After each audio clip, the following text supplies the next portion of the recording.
Assalamualaikum warahmatullahi wabarakatuh. Kami dari kelas SI 4F. Di sini kami akan mempresentasikan mengenai sistem informasi perisai, pelaporan mandiri saat isolasi untuk orang dalam pemantauan COVID-19. Sebelum masuk dalam materi, di sini saya akan memperkenalkan diri saya.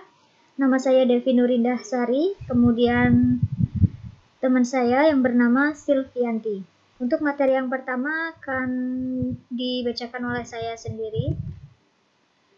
Yang pertama yaitu mengenai coronavirus disease 19, yaitu keluarga besar virus yang menyebabkan penyakit mulai dari gejala ringan sampai berat. Ada setidaknya 2 jenis coronavirus yang diketahui menyebabkan penyakit yang dapat menimbulkan gejala berat, seperti Middle East Respiratory Syndrome dan Severe Acute Respiratory Syndrome. WHO China Country Office melaporkan kasus pneumonia yang tidak diketahui etiologinya di kota Wuhan, Provinsi Hubei, China. Pada tanggal 7 Januari 2020, China mengidentifikasi pneumonia yang tidak diketahui etiologinya tersebut sebagai jenis baru coronavirus. Pada tanggal 11 Maret 2020, WHO telah menetapkan virus corona sebagai pandemi global. Penambahan jumlah kasus COVID-19 berlangsung cukup cepat dan sudah terjadi penyebaran ke luar wilayah Wuhan dan negara lain.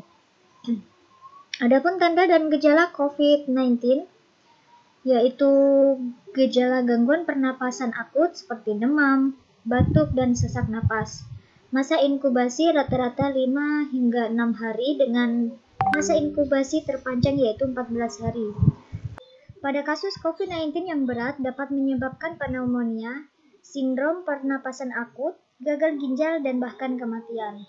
Tanda-tanda dan gejala klinis yang dilaporkan pada sebagian besar kasus adalah demam, dengan beberapa kasus mengalami kesulitan bernapas, dan hasil röntgen menunjukkan infiltrat pneumonia luas di kedua paru. Berdasarkan bukti ilmiah, COVID-19 dapat menular dari manusia ke manusia melalui percikan batuk atau bersin, namun tidak melalui udara. Orang yang paling beresiko tertular penyakit ini adalah orang yang kontak erat dengan pasien COVID-19.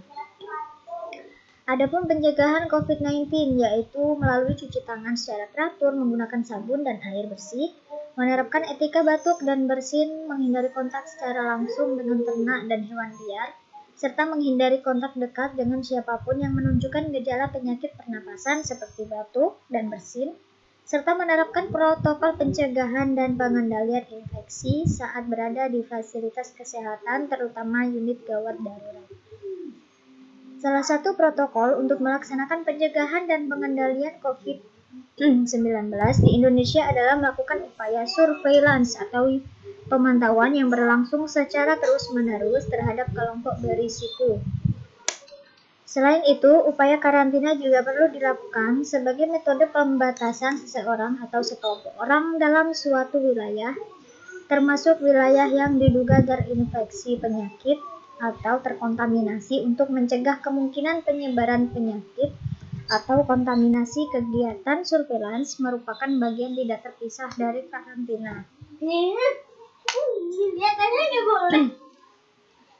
Beberapa kajian penelitian terkait yang dapat mendukung pengembangan sistem informasi perisai, khususnya pada metode pengenalan lokasi dan justifikasi kondisi kesehatan.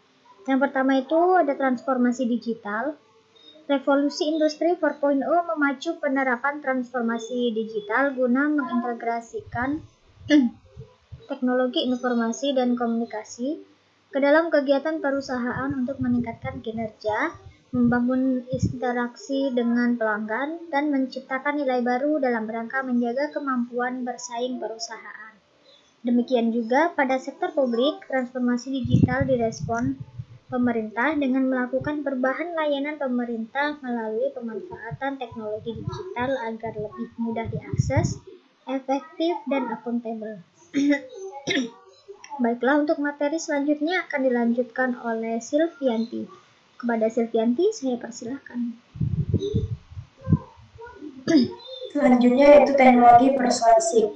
Kehadiran internet telah menyebabkan penyebaran situs web yang dapat dirancang untuk memotivasi perubahan sikap dan perilaku seorang secara persuasif. Berbagai contoh situs web yang menerapkan teknologi persuasif dan umum digunakan untuk saat ini, seperti pertama Amazon, 2 Facebook, 3 eBay, dan lainnya.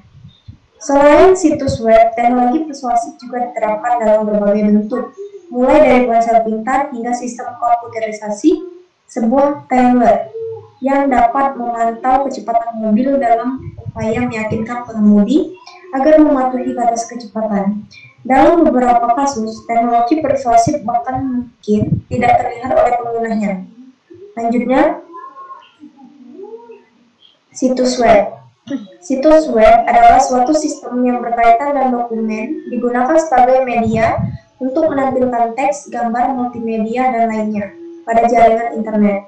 Seiring dengan ketergantungan masyarakat terhadap internet, situs web sebagai aplikasi yang memiliki pengaruh signifikan pada semua aspek kehidupan seperti bisnis, pendidikan, pemerintah, sektor hiburan, industri, hingga kehidupan pribadi. Keuntungan utama mengadopsi web adalah untuk mengembangkan produk perangkat lunak yang handal, meliputi akses tanpa biaya instalasi, 2 peningkatan kemampuan. Selanjutnya, pengumpulan data berbasis mobile crowdsourcing.